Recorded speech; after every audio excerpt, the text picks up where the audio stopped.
Hello बच्चों, आज हम बात करेंगे डबल हेलिक्स मॉडल के बारे में। ये 1953 में वाटसन क्रिक के द्वारा दिया गया था।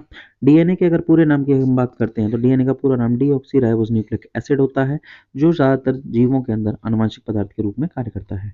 डीएनए एक डबल स्ट्रैंडेड स्ट्रक्चर होती है, यानी इसके अंदर द्विरज्जु की पॉलीन्यूक्लियोटाइड की बनी हुई संरचनाएं पाई जाती हैं।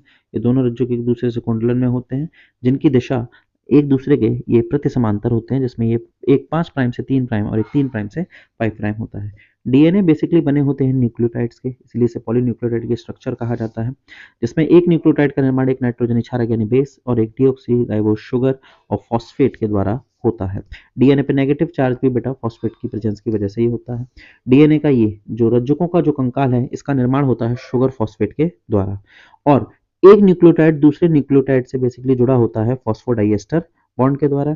डीएनए के अंदर अगर नाइट्रोजनस बेस की बात करें तो 4 प्रकार के पाए जाते हैं: adenine, thymine, guanine and cytosine. Adenine जो है वो एडेनिन थाइमिन से डबल बॉन्ड के द्वारा जुड़ता है और ग्वानिन साइटोसिन से ट्रिपल बॉन्ड के द्वारा जुड़ता है। ये बॉन्ड्स बेसिकली बेटा होते हैं हाइड्रोजन बॉन्ड्स। डीएनए में एक यूनिफॉर्म डायमीटर प्रेजेंट होता है, यानी इसके एक अणु का जो व्यास होता है वो 20 एंगस्ट्रॉम होता है। डीएनए के एक कुंडलन की लंबाई 34 एंगस्ट्रॉम होती है। एक कुंडलन के अंदर बेटा 10 नाइट्रोजनी क्षारक पाए जाते हैं। 10 नाइट्रोजनी क्षारक बेस पेयर पर टर्न पाए जाते हैं, जिनके बीच की दूरी 3.4 एंगस्ट्रॉम होती है। डीएनए में एक माइनर ग्रुप और एक मेजर ग्रुप प्रेजेंट होता है। डीएनए के अंदर इंफॉर्मेशन की हम बात करें और जब ये रेप्लिकेट करता है तो ये सेमी कंजर्वेटिव यानी अर्ध संरक्षी रूप में प्राप्त होगा। ऐसे अमेजिंग शॉर्ट्स के लिए, क्विक रिवीजन के लिए चैनल को सब्सक्राइब करना ना भूलें।